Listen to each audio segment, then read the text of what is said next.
So today we are continuing with our same chapter, that is metals and non-metals, which is chapter 7. Yesterday we completed, in the last lecture we have completed about chemical properties of non-metals, and we have seen about the uses of metals and non-metals. And today we are continuing with a new topic in this chapter, that is noble metal. अब ये Nobel metal क्या होता है, तो कुछ ऐसे खास हमने यहाँ पर एक ऑब्जर्वेशन किया था लास्ट एक्सपेरिमेंट में, कैन यू रिकॉल में, कि कुछ ऐसे केमिकल जैसे कुछ मेटल्स होते हैं जिनकी ऐसी केमिकल प्रॉपर्टीज़ होती है जो किसी के साथ भी रिएक्ट नहीं करते, कभी भी वो रिएक्शन नहीं शो करते, कोई केमिकल प्रॉपर्टीज़ वो शो नहीं करते, मतलब वो किसी भी दूसरे एटम के साथ, कुछ ऐसे एटम्स होते हैं, कुछ ऐसे मेटल्स या एलिमेंट्स होते हैं जो दूसरे एटम्स के साथ कभी भी बॉन्ड फॉर्म करके कंपाउंड नहीं बनाते या फिर वो मॉलिक्यूल्स फॉर्मेशन में नहीं जाते हैं। तो ऐसे केमिकल्स, ऐसे जो मेटल्स होते हैं ना, इनको हम कहते हैं नोबल मेटल्स। इनको क्या कहते हैं? Noble metals. तो यहाँ पर some metals like gold, silver, एक सेकेंड ना, इसको मैं ऑन कर देता हूँ एडिटिंग मोड को।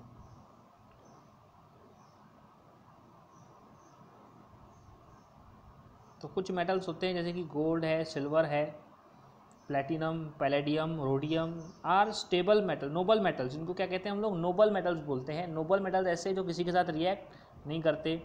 दे occur in nature in the elemental state. Elemental state का मतलब है कि वो अकेले होते हैं, मतलब अकेला आइटम इसका पाया जाता है। ऐसा कभी भी ऐसा नहीं देखा जाएगा कि किसी के साथ कंपाउंड स्टेट में, जैसे कुछ ऐसे आइटम्स होते हैं जैसे कि हाइड्रोजन है, हाइड्रोजन अलग अलग स्टेट्स में अलग अलग टाइप से पाया जाता है। फॉर एग्जांपल वो हो सकता है H2 डाईहाइड्रोजन के फॉर्म में हो, H2O वाटर के साथ हो सकता है ऑक्सीजन के साथ कंबाइन होकर, या फिर वो हो सकता है कि H2SO4 फॉर्म में प्रेजेंट हो, मतलब अलग अलग फॉर्म में हाइड्रोजन हो सकता है। लेकिन कुछ एलिमेंट्स ऐसे होते हैं जैसे कि नोबल एलिमेंट्स जो होते हैं या नोबल मेटल्स होते हैं, वो क्या करते हैं, वो किसी भी दूसरे एटम के साथ क्या करते हैं, वो फॉर्म नहीं, बॉन्ड फॉर्म नहीं करते या कंपाउंड फॉर्म नहीं करते हैं। तो इनको बोलते हैं noble metal. They are in elemental state. Gold which is 100% pure is called 24 carat gold. Pure gold is soft. As a result the ornaments made from pure gold bent और break due to pressure. Therefore goldsmiths mix it with a certain proportion of copper or silver. तो pure gold जो होता है वो 24 carat gold बोलते हैं उसको हम। 100% पर जो प्योर गोल्ड होता है उसको हम 24 कैरेट गोल्ड बोलते हैं। ये ग्रेडेशन सिस्टम है 24 कैरेट। ये बहुत सॉफ्ट होता है और उसको आप आसानी से बेंड कर सकते हो या आसानी से टूट भी जाता है वो। तो वो उसके लिए जो गोल्ड स्मिथ होते हैं, सुनार होते हैं, वो क्या करते हैं, उसके अंदर कॉपर और या फिर सिल्वर कोई एक ऐसा मेटल जो है वो मिक्स करते हैं और उसको हम लोग फिर 22 कैरेट गोल्ड में कन्वर्ट करके ऑर्नामेंट्स में इस्तेमाल करते हैं। ऑर्नामेंट्स में उसको, उसकी कैरेट वैल्यू जो है वो कम हो जाती है। अब ये नोबल मेटल्स के ये तो इंट्रोडक्शन हो गया। अब इसका यूज़ क्या है? What are the uses of noble metals? Gold, silver and platinum are use to prepare ornaments. ये तीन मेटल्स का इस्तेमाल ऑर्नामेंट्स, गहने बनाने के लिए होता है।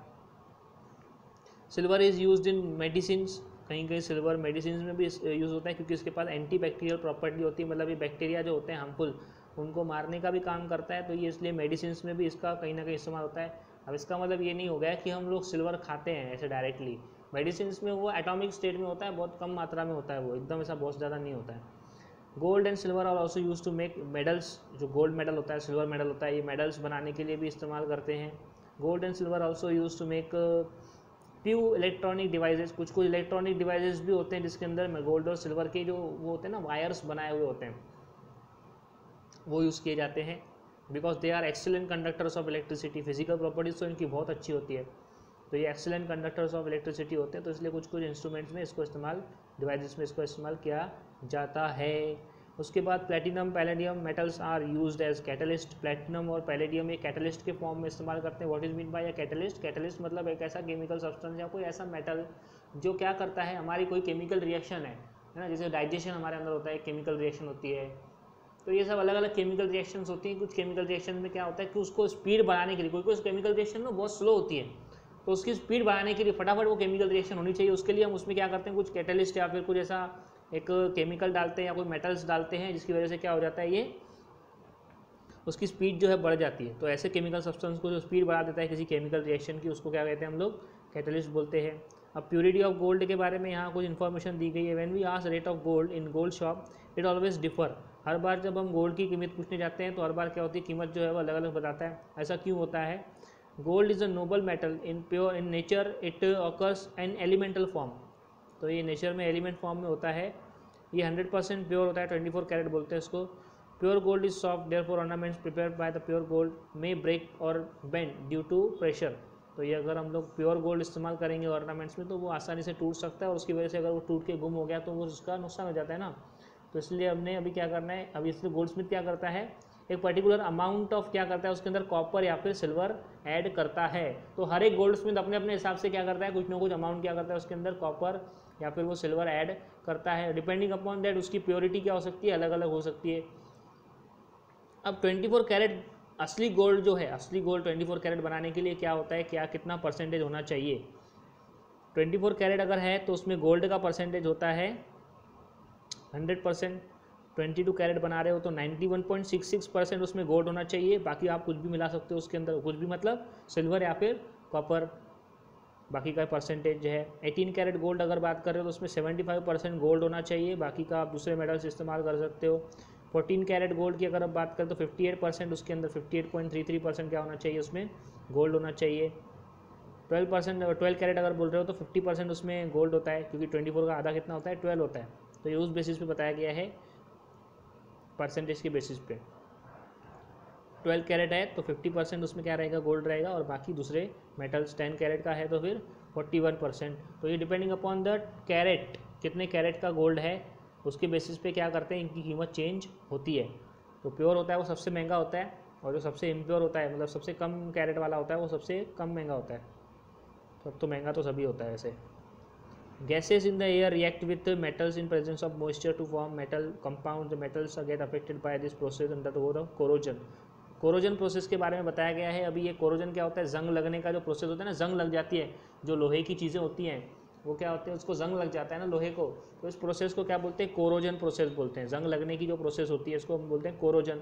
तो ये जो हवा में कुछ गैसेस होती हैं जैसे कि ऑक्सीजन है, हाइड्रोजन है, हाइड्रोजन नहीं नाइट्रोजन होती है, तो ये अलग अलग गैसेस क्या करती हैं, मेटल्स के साथ रिएक्शन करती हैं, जिसकी वजह से वो क्या करती हैं, कुछ केमिकल सब्सटेंसेस बनाती हैं। उस केमिकल सब्सटेंस को हम कहते हैं रस्ट।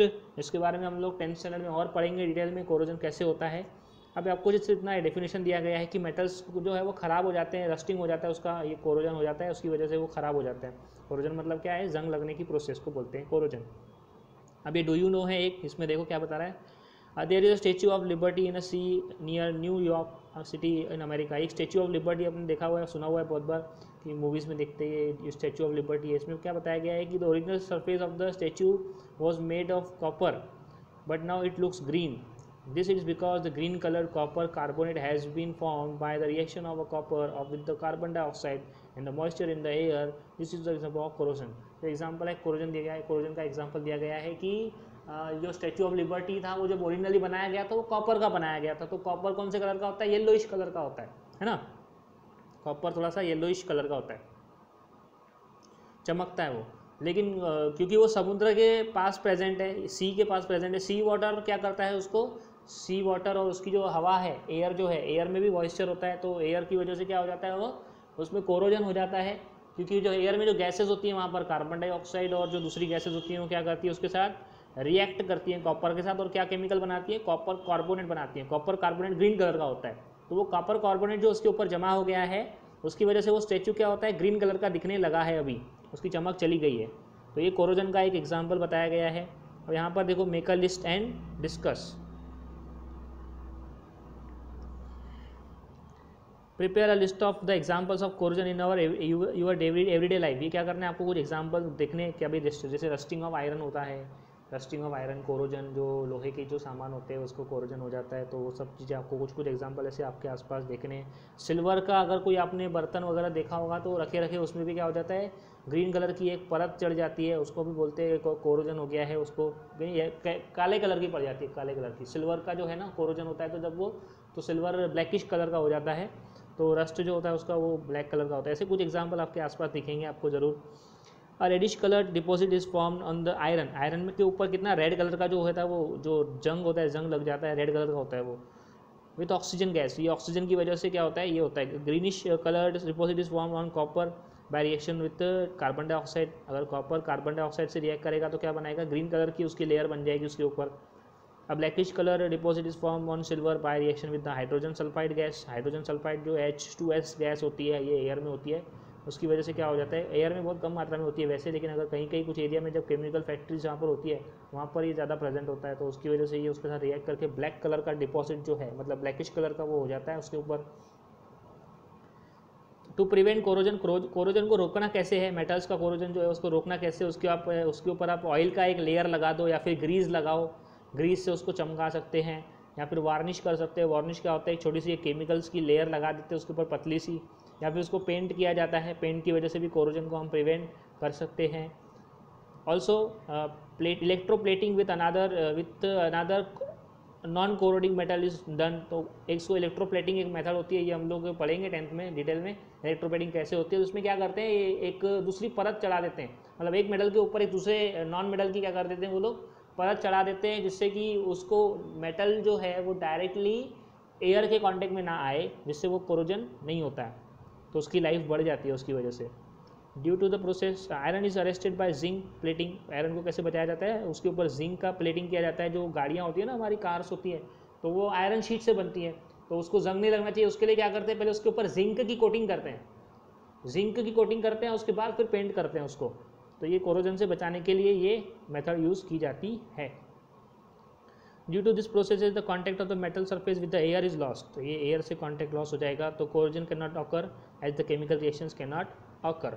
ठीक है, ये कोरोजन के बारे में बताया गया। उसके बाद एलॉय के बारे में लास्ट टॉपिक है हमारा एलॉय। एलॉय क्या होता है, homogeneous mixture of two more metals और heterogeneous mixture of metal with metal non metals is called as alloy. तो यहाँ पर हम जब कुछ अलग अलग मेटल्स को मिक्स करके क्या करते हैं, एक मिक्सचर बनाते हैं। ये एलॉय हमने मिक्सचर में पढ़ा था, हमने एक 6th चैप्टर में एक टॉपिक पढ़ा था compound elements, compounds and mixture, उसमें हमने एक मिक्सचर का एग्जांपल दिया था अलॉय, ब्रास देखा था उसके अंदर हमने, और भी बहुत सारे निक्रोम अलॉय होता है, अलग अलग अलॉयज़ होते हैं। तो ऐसे कोई जब हम लोग अलग अलग मेटल्स और नॉन मेटल्स को मिक्स करके हम लोग मिक्सचर बनाते हैं तो उसको हम बोलते हैं अलॉय, और ये होमोजीनस मिक्सचर होता है। मिक्सचर के टाइप्स देखे थे हमने, होमोजीनस हेटेरोजीनस, तो होमोजीनस मिक्सचर होता है alloy. Alloys are made up of by mixing the constituent element in as per the requirement के हिसाब से उनका कंपोजिशन होता है। For example the stainless steel utensils used at home are made up of an alloy of iron with carbon, chromium and nickel. Stainless steel जो हम लोग बर्तन इस्तेमाल करते हैं घर पर, वो किससे बनते हैं, वो बनते हैं हमारे आयरन से। आयरन को क्या किया जाता है, कार्बन, क्रोमियम और निकेल, ये तीन, क्रोमियम और निकेल तो मेटल्स है, कार्बन नॉन मेटल है, इन 4 चीज़ों को मिक्स करते हैं। किसको किसको, 3 मेटल हैं इसके अंदर, आयरन, क्रोमियम और निकेल, ये 3 मेटल हैं, और एक कार्बन नॉन मेटल है, इन चारों को मिक्स किया जाता है तो अलॉय बनता है स्टेनलेस स्टील, जिसके हम बर्तन बनाते हैं, घर पे इस्तेमाल करते हैं। The alloy bronze is form by the copper and tin, tin और कॉपर ये 2 मेटल्स को मिलाकर कौन सा अलॉय बनता है, ब्रॉन्ज। ऐसे अलग अलग टाइप के अलॉयज होते हैं। तो मतलब मेटल की अगर हमको प्रॉपर्टीज़ को एनहांस करना है, किसी मेटल नॉन मेटल की प्रॉपर्टीज़ को एनहांस करना है, तो उसके लिए हम उसको क्या कर देते हैं, एलॉय में कन्वर्ट कर देते हैं, उसको किसी और चीज़ के साथ मिक्स कर देते हैं, तो उसकी प्रॉपर्टीज़ क्या हो जाती है, एनहांस हो जाती है और उसके एप्लीकेशंस बढ़ जाते हैं। तो यहाँ पर ये चैप्टर समाप्त होता है। Thank you.